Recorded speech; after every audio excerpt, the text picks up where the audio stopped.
Bonjour tout le monde. En fait, merci d'être là un vendredi soir justement pour parler de la question logement à partir des exemples internationaux de la Suède et des États-Unis notamment.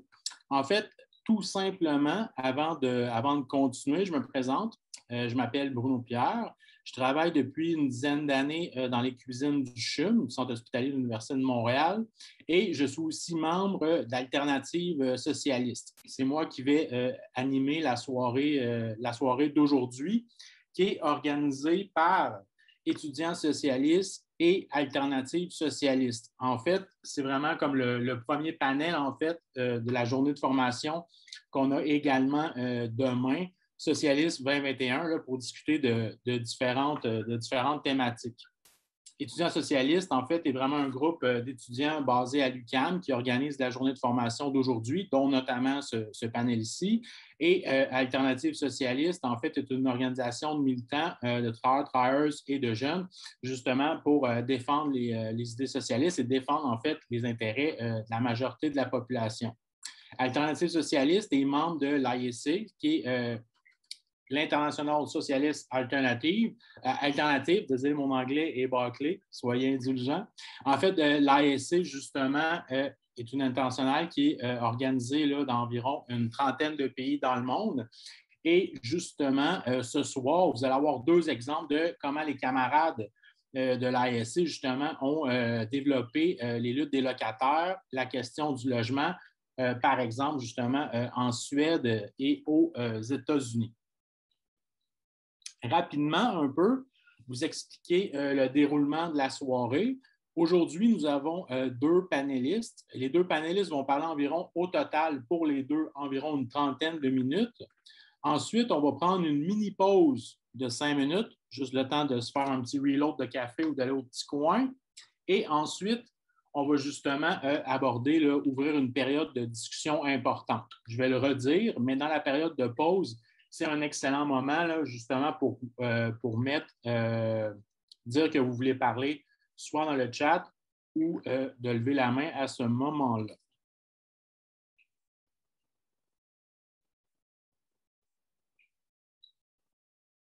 Par la suite, ensuite, après les discussions, après la période de questions, en fait, on va faire une petite période de conclusion. Je vais également le redire, mais au moins, si vous voulez intervenir tantôt, plus tard, au moins pour le savoir tout de suite, on va confiner justement pour terminer vers 21 h. On va confiner les périodes les interventions et les questions à 5 minutes pour le premier tour et 3 minutes pour le deuxième tour. Mais de toute façon, vous allez voir, là, je vais en rediscuter. Donc, revenons à pourquoi nous sommes ici un vendredi soir, en fait, justement pour le panel sur l'exemple des socialistes au municipal en Suède et aux États-Unis. En fait, les deux panélistes vont aborder cette question-là avec vous, mais vont également s'inspirer, puis ça, c'est un élément très, très, très, très, très important, là. Ils vont s'inspirer de ces luttes-là pour justement comment les amener ici au Québec avec la question de crise de logement actuelle pour justement construire la lutte ici. Donc, dans la discussion, on va évidemment aborder la Suède, les États-Unis, mais également aborder sur quoi faire ici, maintenant, pour s'organiser. Là, je prends l'exemple de Projet Montréal, mais en fait, dans toutes les municipalités, le problème est quand même important par rapport au logement là, à travers le Québec. Donc, comme je vous l'ai expliqué, on va avoir deux panélistes qui vont parler une trentaine de minutes chacun, séparés au total, désolé. On va tout d'abord avoir justement le camarade Hubert, qui est étudiant à la maîtrise en aménagement du territoire et développement régional à l'Université Laval, militant d'Alternative socialiste dans la région de Québec et qui, il y a 2 ans, s'est impliqué dans la campagne de la conseillère municipale Shama Sawant, qui est membre d'Alternative socialiste, mais notre section américaine qu'on va justement aborder dans la discussion.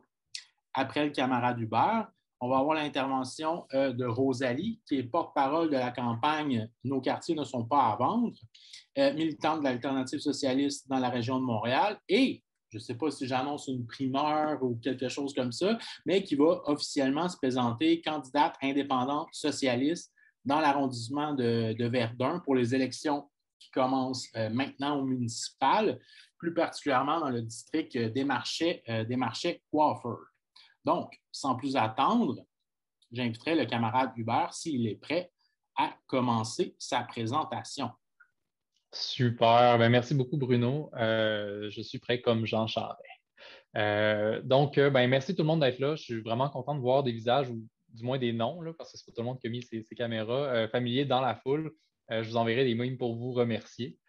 Je commencerai par rapidement poser la question du pouvoir pour les socialistes au niveau municipal, très, très rapidement. Donc, qu'est-ce que ça donne d'avoir des socialistes qui travaillent à l'échelle municipale puis d'avoir des socialistes qui se font élire au municipal? On sait que le municipal a des compétences, le provincial a des compétences, le fédéral a les siennes aussi. Ce qui est intéressant quand on travaille sur les villes, c'est qu'on peut avoir du pouvoir sur différents enjeux qui touchent les villes, évidemment. Donc, notamment, mais pas exclusivement, on parle du financement puis du définancement de la police, mais pas mal aussi tout ce qui retient l'aménagement du territoire. Par exemple, le verdissement, le transport en commun, le logement public. Il faut aussi penser au pouvoir d'expropriation pour les terrains vacants, contaminés ou pas utilisés par les propriétaires, puis qui pourraient servir à la population, etc., etc. Pour nous autres, un conseil de ville socialiste, puis même une conseillère socialiste, ça peut amener des solutions qui vont répondre aux besoins réels des gens à l'échelle plus locale. C'est aussi potentiellement plus rapide de créer un rapport de force concret dans une localité qu'au national, at large, d'une manière très, très dispersée. Là, c'est sûr qu'il faut faire attention parce que notre cadre institutionnel de gouvernance au Québec est différent de ceux qu'on va retrouver ailleurs dans le monde, puis même dans une certaine mesure de celui qu'on a dans les autres provinces canadiennes.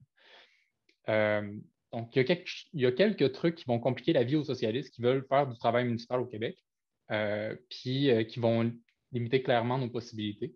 Les deux plus importants, à mon avis, c'est que les municipalités, ils ont l'obligation de présenter un budget équilibré. Fait que ça, c'est le déficit zéro, même en contexte de pandémie, on l'a vu l'année passée.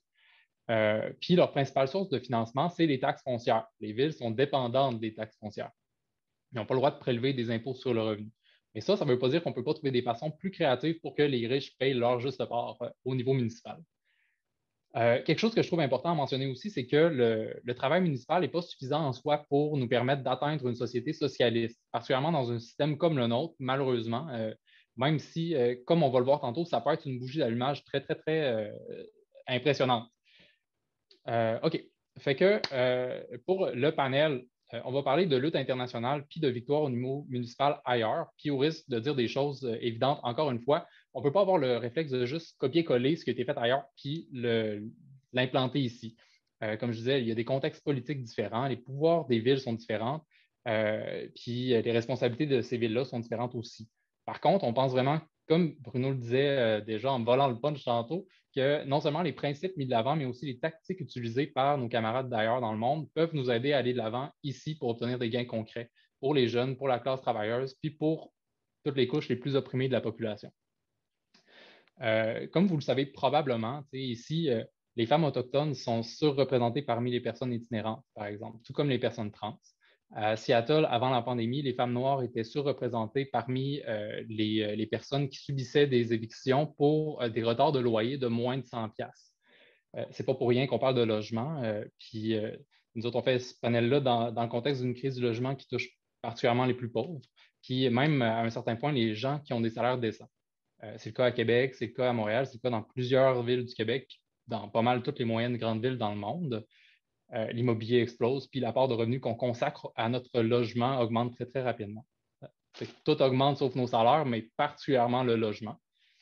Puis on s'en rend compte de plus en plus. Le monde est en feu.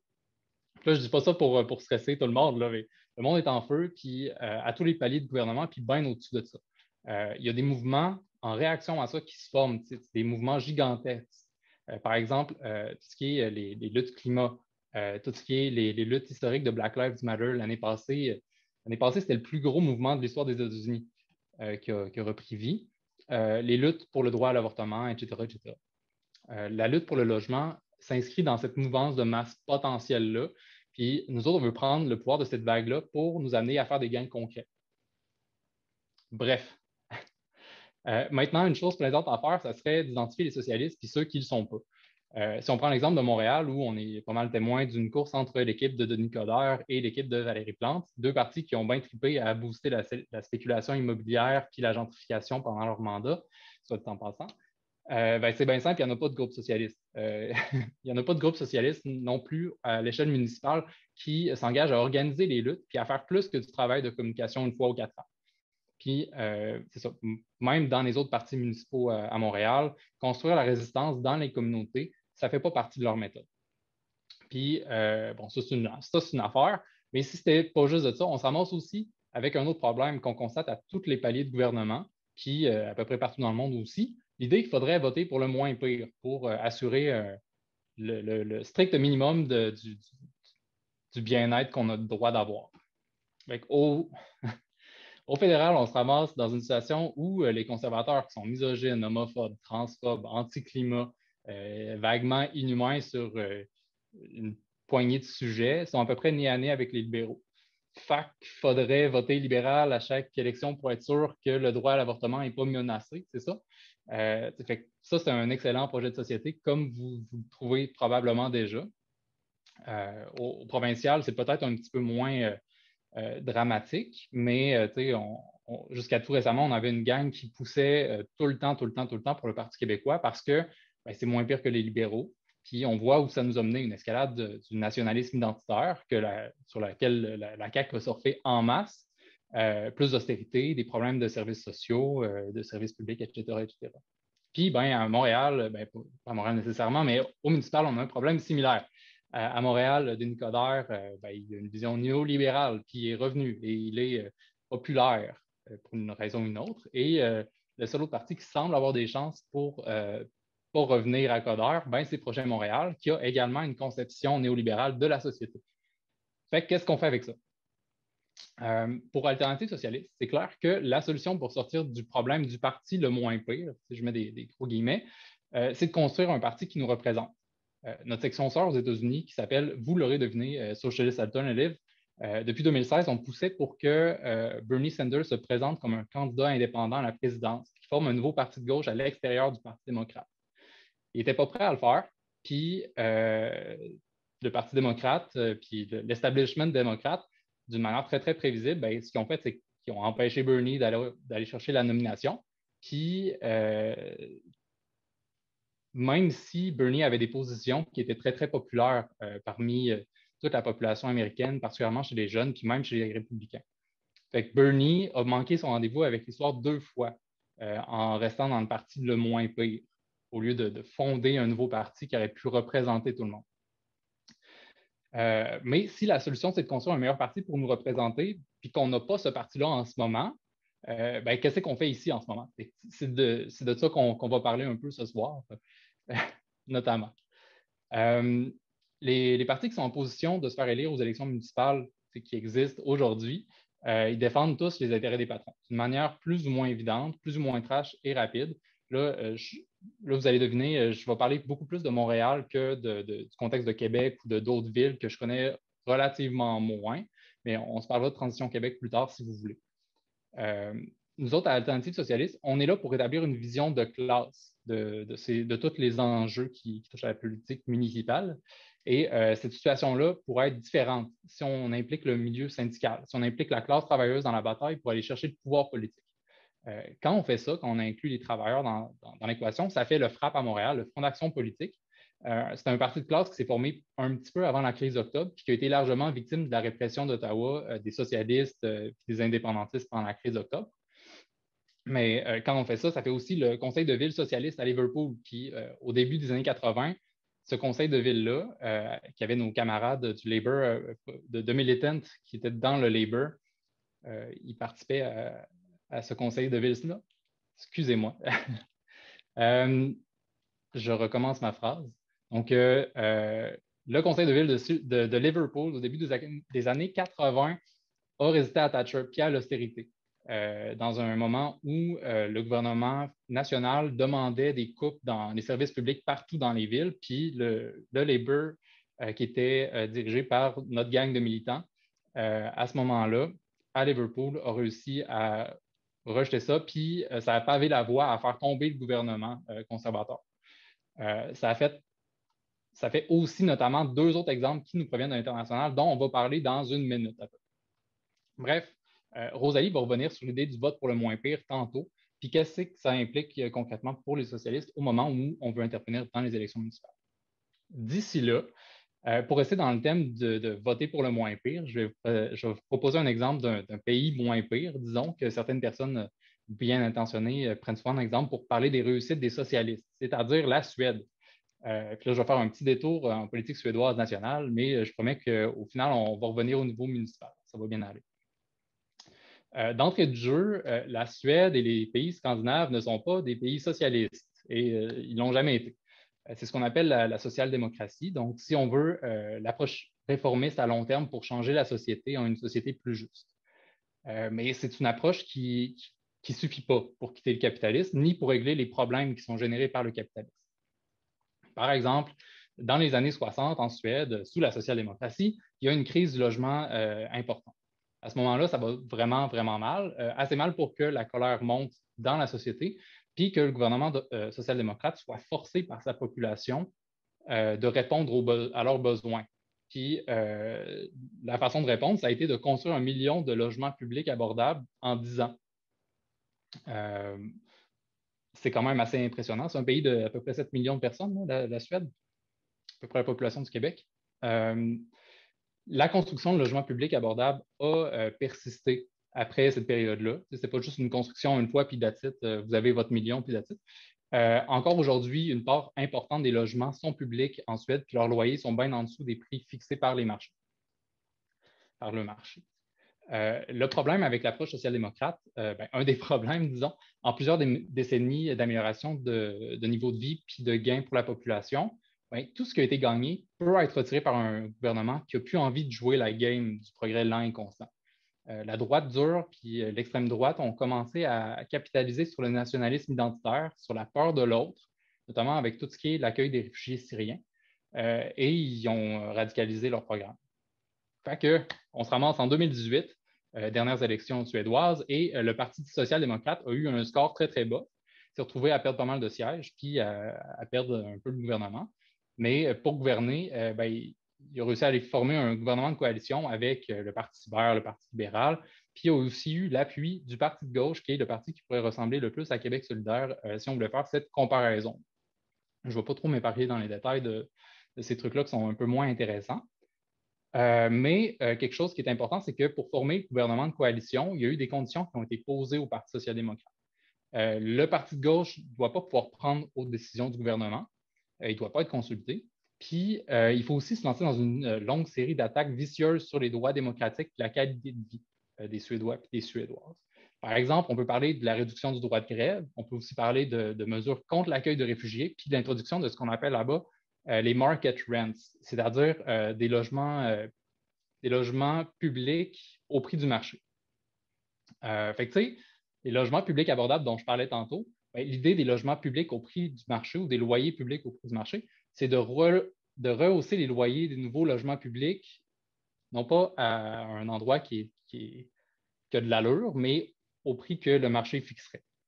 La proposition visait seulement les nouvelles constructions de logements publics, mais qu'est-ce que ça donne? C'est que ça limite un peu la possibilité de faire du logement abordable facilement.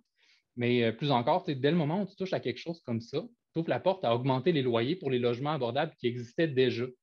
Fait que tout ça, évidemment, c'est inacceptable pour la section suédoise de l'International Socialist Alternative, qui s'appelle le Parti pour la justice socialiste. Fait que eux autres, nos camarades, c'est Alternative socialiste, mais en Suède.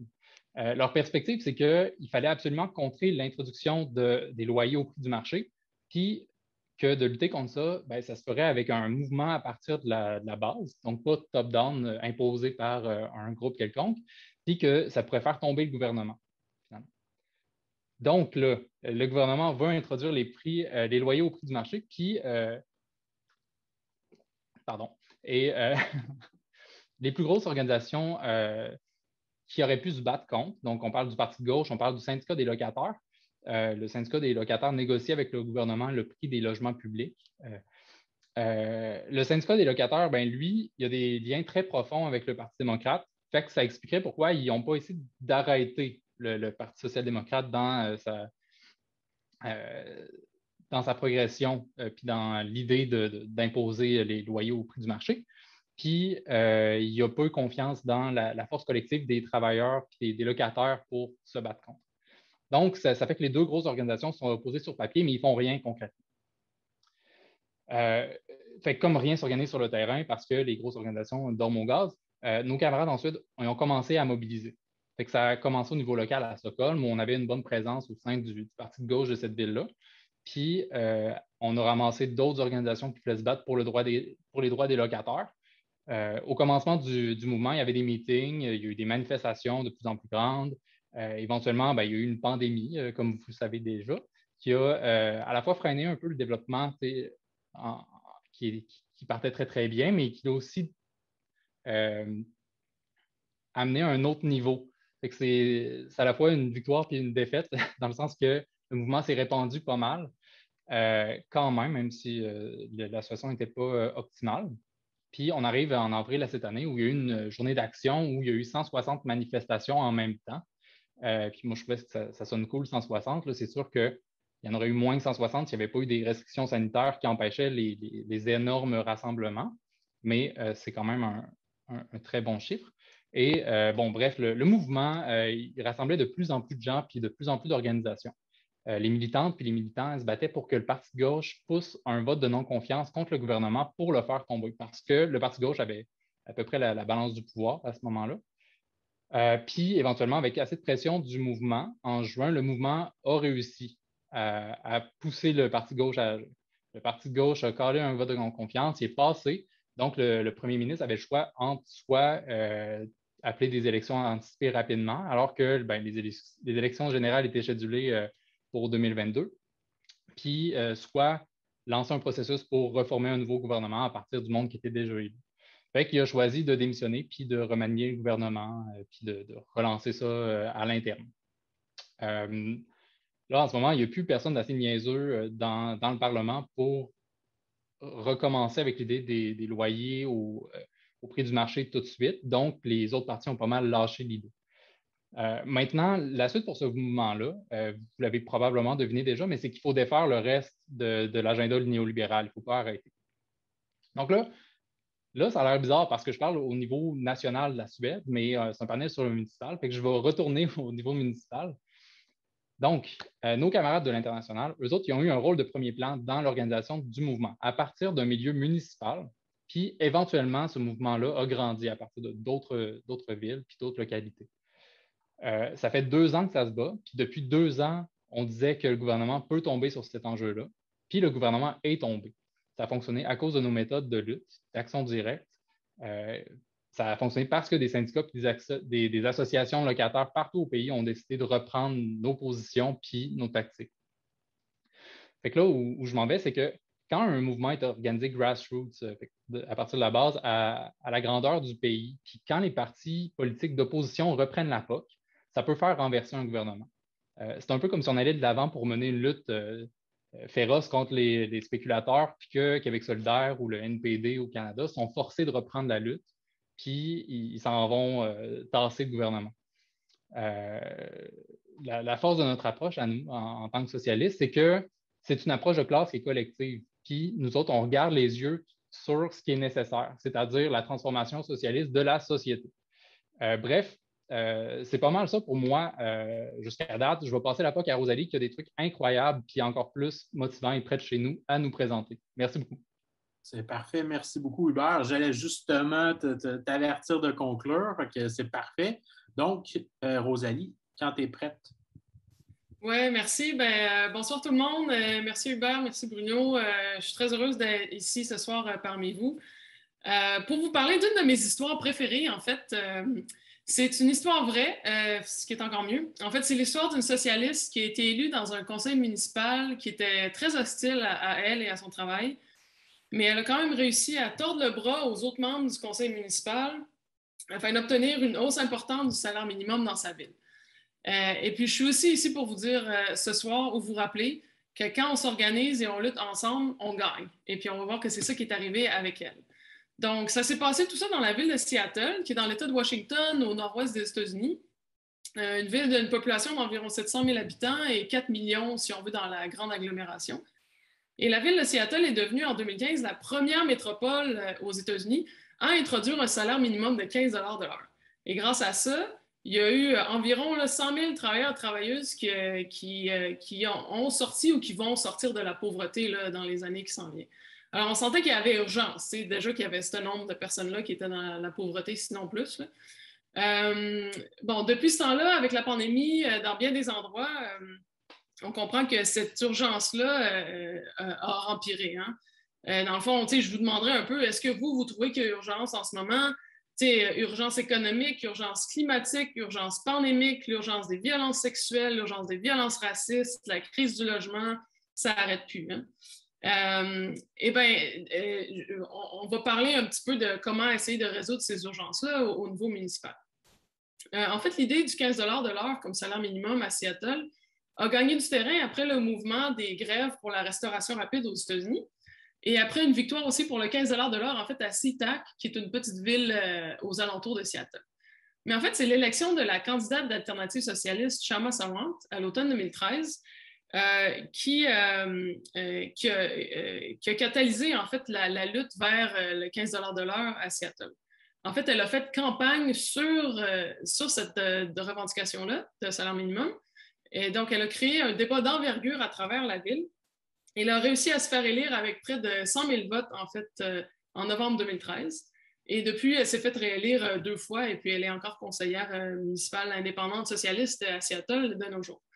Donc, le plan de ma présentation, en fait, c'est pas compliqué. Je vais commencer par vous expliquer qu'est-ce qui s'est vraiment passé à Seattle. Puis ça va nous amener à se poser la question, comment est-ce que le mouvement a réussi à gagner la lutte du salaire minimum-là? C'était quoi les stratégies gagnantes?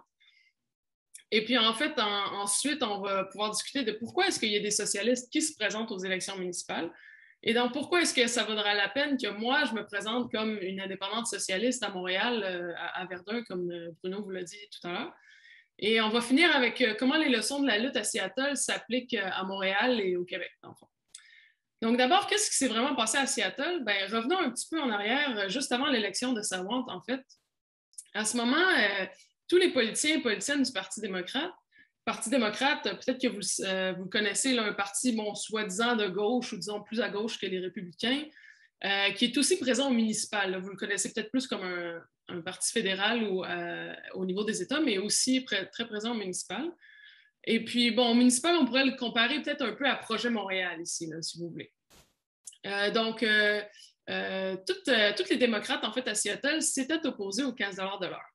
Mais étant donné l'appui de plus important du public, bien, les 2 principaux candidats à la mairie ont décidé d'adopter dans leur campagne, si on veut, le 15 $ de l'heure en septembre 2013, lors des élections où Sawant a été élu la première fois, en fait. Donc, suite à la victoire électorale du maire, Ed Murray, celui-ci a amené un projet de loi pour le 15 $ de l'heure, mais il voulait l'instaurer, comme il l'a dit lui-même, d'une manière qui fonctionnerait aussi pour les entreprises. Comme si les entreprises étaient aussi importantes que les gens. Mais enfin. S'en sont suivis dans ce projet de loi-là diverses échappatoires, si on veut. Repousser la date d'implantation, ne pas couvrir les adolescents, ne pas couvrir les personnes en formation, une pénalité sur le pourboire, une déduction pour les soins de santé.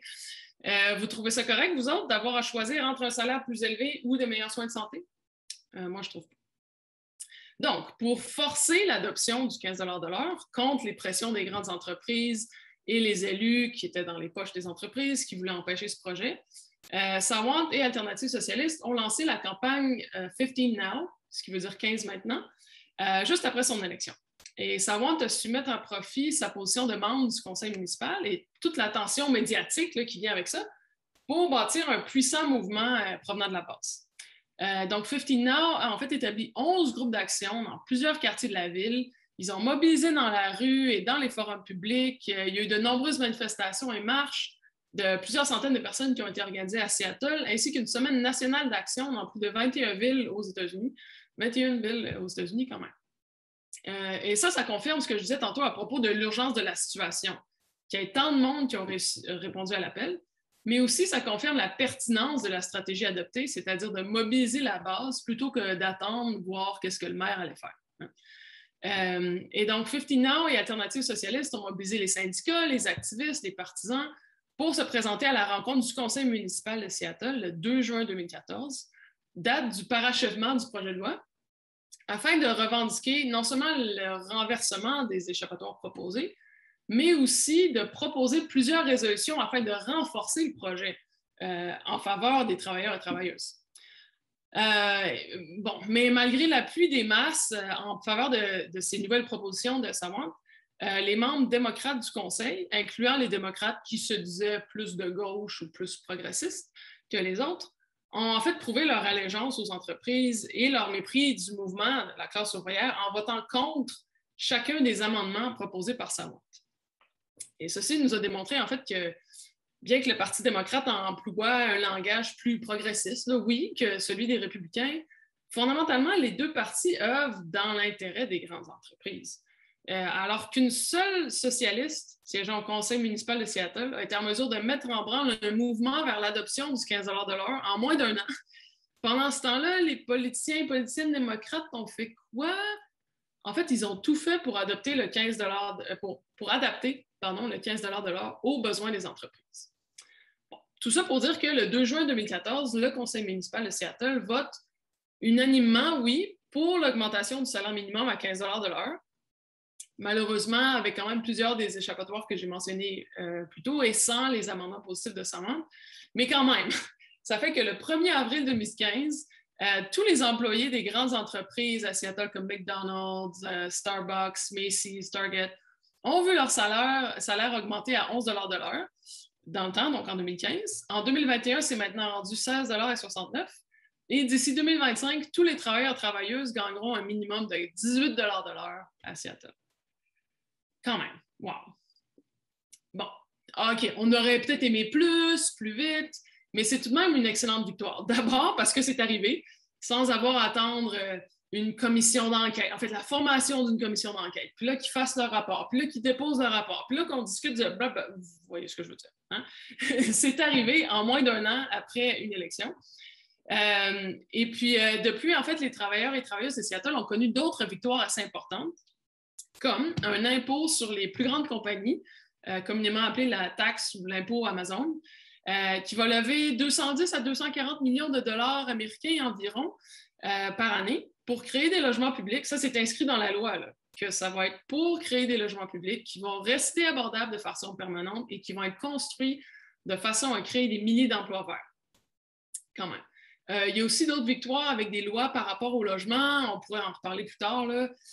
Ils ont aussi gagné l'an passé avec, dans la foulée des mouvements Black Lives Matter, le bannissement de l'utilisation d'armes chimiques contre les manifestants et ils ont réduit le budget de la police. Mais bon, la façon dont toutes ces choses-là ont été gagnées a été sensiblement la même. Alors, bon, je voulais me concentrer sur la victoire du 15 de l'heure. Mais donc, c'est ça qui nous amène à la question de comment est-ce que cette lutte et les autres luttes dont je vais vous parler a vraiment été gagnée, dans le fond. Puis bon, je vous ai déjà dit un petit peu, en gros, quand on se bat, on gagne, mais voyons exactement comment les gens se sont battus. Bien, en fait, tu sais, la campagne du 15 de l'heure qui a été mise de l'avant par Savant et Alternatives socialistes, ça a établi un modèle de participation démocratique de la base. Plus précisément, il y avait des assemblées, des discussions, de la mobilisation, l'information des gens. Et on parle vraiment de travail de terrain, là. Puis ça vient vraiment contester d'abord l'influence que les corporations ont sur le processus politique. On se souvient que tous les démocrates au conseil municipal ont voté contre chacun des amendements proposés par Savant. Donc, au cas où vous vous posiez la question, on ne peut pas s'attendre à ce que les démocrates nous donnent ce dont on a besoin sans qu'on ait à lutter pour. Et bon, aussi, la méthode d'organisation de la campagne du 15, ça conteste la façon de faire des politiciens et politiciennes de l'establishment auquel la population s'est habituée, là, malheureusement, qui ne bâtissent pas de mouvement, qui disent aux gens de les laisser en charge, de les laisser s'occuper de tout, mais finalement qui ramollissent leurs revendications juste après leur élection. Peut-être parce qu'ils écoutent plus les grandes compagnies et leurs lobbyistes que les électeurs ou les électrices. Peut-être qu'ils oublient l'urgence de la situation. Bon. Ça conteste aussi la stratégie menée par les grands syndicats à Seattle, qui n'était pas non plus orienté vers une mobilisation venant de la base. Donc, les syndicats, en fait, ont cru nécessaire de plutôt supporter le processus de négociation entre le maire et les entreprises. Les syndicats ont dit que les travailleurs et travailleuses ne pouvaient pas sortir gagnants d'un conflit avec les grandes entreprises. Mais est-ce qu'on lui fait confiance au maire? Le maire qui avait dit qu'il voulait que la loi du salaire minimum fonctionne aussi pour les entreprises. Donc, c'est important de noter aussi que les grèves dans la restauration rapide, souvent provenant de gens non syndiqués, qui avaient, oui, joué un rôle important dans la conscientisation là, au départ au sujet des salaires de misère. Excusez, que ces grèves-là, c'est ça, avaient joué un certain rôle, mais le mouvement serait quand même beaucoup plus puissant si les syndicats mettaient fin à leur dépendance envers le Parti démocrate. C'est-à-dire que les syndicats souvent attendent ou espèrent faire élire le Parti démocrate et ensuite attendent que les démocrates veuillent bien trouver un peu d'argent pour aider les syndicats, pour aider leurs membres. Donc, en fait, nous, ce qu'on dit, c'est que les syndicats devraient mettre fin à leur dépendance envers le Parti démocrate et qu'ils cherchent à utiliser leurs millions de dollars et leurs millions de membres, quand même, pour mobiliser la pleine capacité des ouvriers et ouvrières afin de bâtir des mouvements de masse démocratiques, dans le fond. Les syndicats pourraient faire ça. Si seulement ils agissaient de façon qui correspondait à l'urgence de la situation. Mais finalement, en fait, c'est Alternative socialiste et 15 Now, et les travailleurs et travailleuses qui ont dû créer ce mouvement eux-mêmes de toutes pièces et qui ainsi ont réussi à exercer une telle pression auprès des grandes entreprises qu'ils ont poussé ces dernières à concéder le 15 $ de l'heure. Dans le fond, c'est ça qui s'est passé. Bon, là, on doit aussi se rappeler que la lutte, même si d'une certaine façon, la lutte pour le 15 $ de l'heure salaire minimum a été gagnée à Seattle, bien, la lutte n'est jamais finie. Il n'y a aucune réforme qui est garantie sous le capitalisme. Et puis, les grandes entreprises pourraient défier cette victoire à Seattle via un référendum, par exemple, ou par d'autres moyens. En ce moment, ils sont en fait en train d'attaquer carrément le poste d'élu de Shama-Sawant par un référendum de rappel. Alors, notre mouvement doit être vigilant et doit être prêt à se mobiliser pour défendre nos acquis, en fait. Mais ce que ça prend pour gagner, c'est, comme j'essaie de vous dire depuis tantôt, c'est un mouvement de la base, un mouvement démocratique, plutôt que les politiciens et politiciennes. Bien, on peut se demander pourquoi se battre, aux élections aussi. T'sais, pourquoi pas se battre juste dans la rue? Donc, c'est la prochaine partie de ma présentation. Pourquoi se lancer dans les élections si on est socialiste? Bien, j'espère en fait avoir démontré dans ma présentation que, contrairement à ce que certains pensent, là, il est possible que les élections et la position d'élu, si obtenue, soient un moyen pour construire et renforcer les mouvements sociaux. Même si, oui, les élections sont fortement influencées par les riches et ont tendance à favoriser les riches, les corporations, le système capitaliste. Ben, on peut se servir des élections, nous aussi, en fait, comme Sawant l'a si bien fait et comme nos camarades en Suède l'ont fait aussi. Donc, Alternative socialiste dit que, en fait, comme nous l'avons fait durant la campagne électorale de Sawant, les travailleurs et travailleuses ont besoin de leur propre alternative au Parti démocrate et républicain. Encore une fois, on parle des États-Unis ici. Pour parler de Montréal, on chercherait plutôt une alternative entre Projet Montréal et Ensemble Montréal, mais j'y reviendrai tout à l'heure. Bon, donc de retour aux États-Unis, étant donné le détachement du Congrès américain, la méfiance envers les politiciens et politiciennes corporatifs, le besoin de défendre les gens et les familles de la classe ouvrière, bien, il y a vraiment une opportunité unique qui se présente pour bâtir un nouveau parti pour les travailleurs et travailleuses aux États-Unis. Comme Hubert l'a mentionné, dans le fond, on essayait que Bernie Sanders, en fait, fasse ça aux États-Unis. Donc, le travail de Shama-Sawant et d'Alternative socialiste a démontré qu'il est possible d'entretenir un discours politique indépendant des deux grands partis et de capitaliser là-dessus pour gagner des victoires importantes pour la classe des travailleurs et travailleuses. Donc, en fait, moi, si je suis élue comme conseillère d'arrondissement à Verdun, je mettrai à profit mon poste d'élu comme Sawant l'a fait à Seattle. Et même, en fait, avant d'être élu, pendant la campagne, c'est une excellente opportunité de parler de problématiques importantes, évidemment, mais surtout de solutions qui ne sont pas connues, dont on ne parle pas, des vraies solutions de gauche, des solutions socialistes pour forcer la discussion et aider à élever la conscience de classe, idéalement.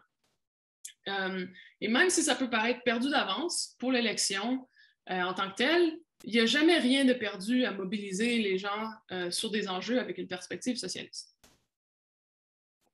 Par exemple, tout le monde semble dire ces temps-ci qu'on doit résoudre la crise du logement, hein? Sauf la CAQ qui refuse d'admettre l'évidence, mais qui, en fait, dans tout ce beau monde-là, explique la réelle cause de la crise du logement comme étant le système capitaliste dans lequel on vit, qui met de l'avant la propriété privée et l'accumulation de la propriété privée, plutôt que de mettre de l'avant une garantie d'un niveau de vie décent à tout le monde et à nos enfants, pour qu'on n'ait pas besoin d'accumuler au cas où, pour qu'on soit déjà protégé, dans le fond. Donc, parlons-en, en fait, maintenant des élections municipales de cet automne et de comment, en fait, les leçons de Kshama Sawant et de son mouvement s'appliquent ici. Bon, ben, d'abord, j'ai déjà mentionné l'analogie un peu entre Projet Montréal et les démocrates, le Parti des démocrates aux États-Unis.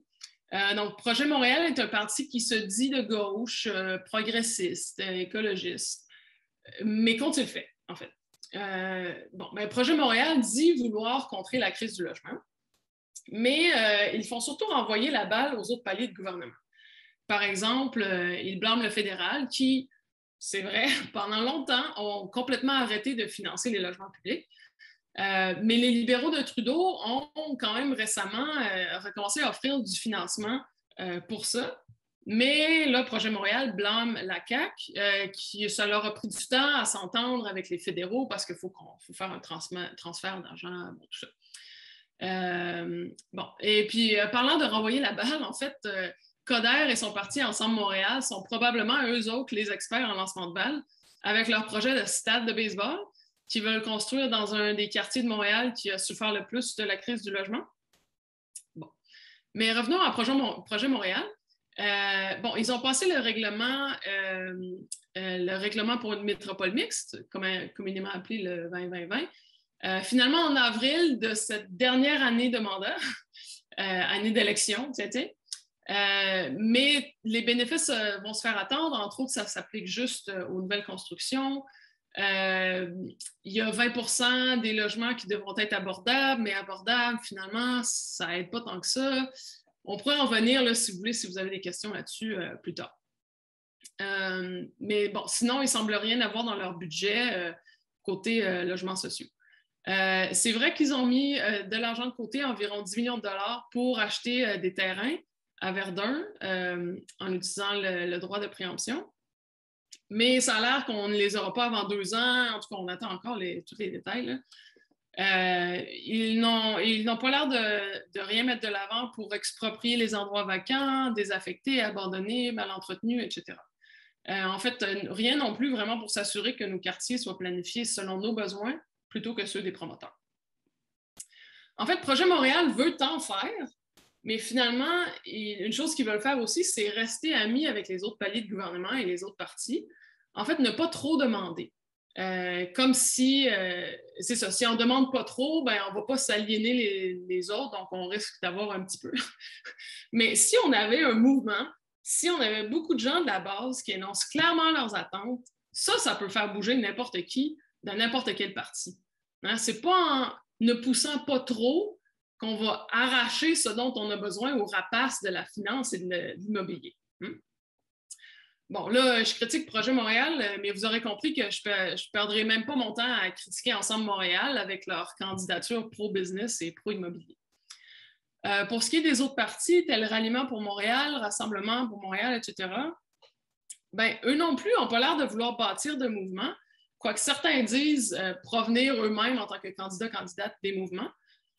Bon, c'est mieux que rien, on s'entend, mais dans le fond, ça ne sera pas assez de voter pour la candidate la meilleure, celui qui va le plus nous écouter, celle qui vient de notre mouvement.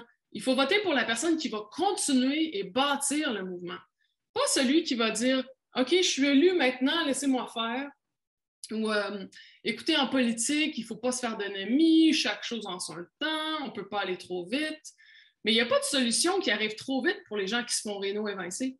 Il n'y a pas de solution qui arrive trop vite pour les femmes qui sont victimes de violences conjugales, pour ceux qui meurent dans les feux de forêt puis les canicules. Dans les années 1960 à Montréal, avec le mouvement des squatteurs, il y en a eu des assemblées de 1000 personnes, des occupations de plusieurs endroits pendant plusieurs semaines, sinon des mois, parce que ces gens-là n'avaient pas de logement. Une mobilisation sociale importante, c'est possible et c'est nécessaire, je voudrais dire. Alors, je vais vous faire une promesse, hein, parce que si je suis politicienne, apparemment, il faut que je fasse des promesses. Si je suis élue, je vous promets cette chose-ci, je vous promets de vous demander de continuer notre mouvement de plus belle. Je sais, c'est inusité comme promesse. En fait, je ne fais pas juste le demander, je dois vous dire que je vais en avoir besoin. Je vais avoir besoin de vous autres, je vais avoir besoin du mouvement pour m'aider à forcer la main des autres élus. Je ne peux pas le faire tout seul. J'aimerais bien ça, dans un sens, sauf que, ça serait fait bien mieux de façon unie et démocratique. Et puis 2, il n'y a personne qui peut faire ça tout seul. Surtout pas de la façon dont on veut le faire, pour le monde qu'on veut le faire, c'est-à-dire nous autres. Je vais avoir besoin de votre support. Donc, en fait, si vous permettez, je vais demander à vous de me faire une promesse. OK? Donc, on va faire ça, si vous permettez, là, de façon très solennelle. Alors, je vous demanderai de lever la main sur Zoom ou devant votre caméra si vous me promettez les choses suivantes. OK? Donc, est-ce que vous me promettez de continuer la lutte après les élections? Est-ce que vous me promettez de continuer à éduquer les gens aux réalités du système capitaliste qui détruit les vies? Est-ce que vous me promettez de continuer à faire des manifs pour exiger un plan de construction de logements publics qui répondent à nos besoins et un plan de mitigation des changements climatiques? Parce que ça va prendre plus que des pistes cyclables. Est-ce que vous me promettez de faire les actions directes qu'il va falloir pour empêcher les rénovictions? De faire des coups d'éclat contre les propriétaires véreux? Exproprions-les, les proprios qui ne sont pas capables de s'occuper des coquerelles et des punaises. Hein? Promettez-vous de planifier des occupations pour forcer la ville à exproprier les condos de luxe qui sont vides. Faites des grèves parce que les travailleurs et travailleuses ils ont de la misère à payer le loyer. Exposez les spéculateurs pour aller chercher un réel contrôle des loyers. Promettez-vous de tout faire pour empêcher l'augmentation du financement de la police, qui, un exemple parmi tant d'autres, détruit les campements des sans-abri, mais n'empêche pas les compagnies immobilières de faire du profit sur le dos des plus démunis. Me promettez-vous de monter la pression pour qu'on ait des quartiers planifiés de façon démocratique selon nos besoins, pas ceux des développeurs? Promettez-vous de continuer après les élections, même si les élus vous disent qu'ils vont s'en occuper? Est-ce que vous me promettez de me pousser plus fort, que j'aille plus loin si j'hésite ou si je tergiverse, si je n'adopte pas les bonnes méthodes? Puis est-ce que vous me promettez de lutter parce que c'est comme ça qu'on va gagner? Fait que plus qu'on vote pour moi, et de toute façon, il faut que vous habitiez à Verdun, dans le district, pour voter pour moi. Ce que je vous demande, ce qui est important, c'est de continuer la lutte jusqu'à ce qu'on ait gagné nos droits, notre bien-être, un système qui cherche à nous protéger, nous, pas protéger les grandes compagnies et les plus riches et leurs profits. Alors, rejoignez ma campagne électorale, notre campagne électorale, rejoignez notre campagne logement ou rejoignez Alternative socialiste. Merci beaucoup. Moi aussi, en fait, j'ai hâte à demain. Moi, je vais animer la rencontre sur les changements climatiques. C'est Charles Vanack, un de nos membres, qui va parler. Un des Charles qui est dans l'appel en ce moment, là, qui va présenter ça. Donc, c'est quoi la réponse socialiste au changement climatique? Mais pour revenir à aujourd'hui, ben, dans le fond, c'est ça. Je voulais nous rappeler un petit peu, tu sais, que dans l'exemple que j'ai donné à Seattle avec Kshama Sawant, élue indépendante socialiste, ben, je voulais vous rappeler qu'elle n'était pas seule, qu'elle avait Alternative socialiste avec elle, elle avait la campagne 15 Now avec elle, puis c'était vraiment la force de ce parti, de ce groupe-là, qui, l'a permis d'obtenir toutes les victoires dont on a parlé, mais 2 aussi, qui l'a permis de se faire réélire, donc 3 fois en tout jusqu'à maintenant, espérons plus.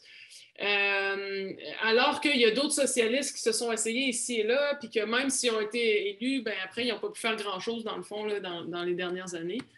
Mais c'est ça, Sawant, elle a réussi à se faire réélire malgré, aux dernières élections, la bombe de 1 million de dollars que Amazon a lancé dans les élections, parce que là-bas, les élections, côté financement, ils n'ont pas beaucoup de règlements comme ici. 1 million de dollars contre une socialiste pour essayer qu'elle ne se fasse pas réélire.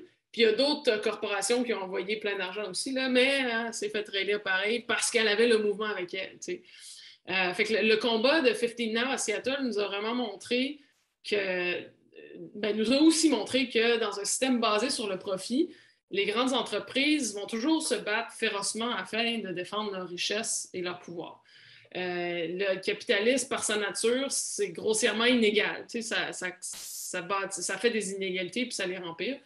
Donc, on doit lutter contre, on doit s'organiser. Et oui, on doit, entre autres, participer aux élections pour offrir une réelle alternative qui peut fonctionner, qui peut nous amener des gains importants. Et puis, plus que ça, dans le fond, la lutte pour l'amélioration des salaires, l'éducation, les soins de santé, le logement, l'environnement, la justice sociale, tout ça, ça doit aussi être une lutte pour la transformation socialiste de la société, basée sur des véritables besoins humains puis une égalité réelle et authentique, là. Alors, je vous dis au plaisir de militer ensemble, parce que quand on se bat, on gagne. Alors, solidarité tout le monde. Et bonne fin de soirée. Merci d'être venu.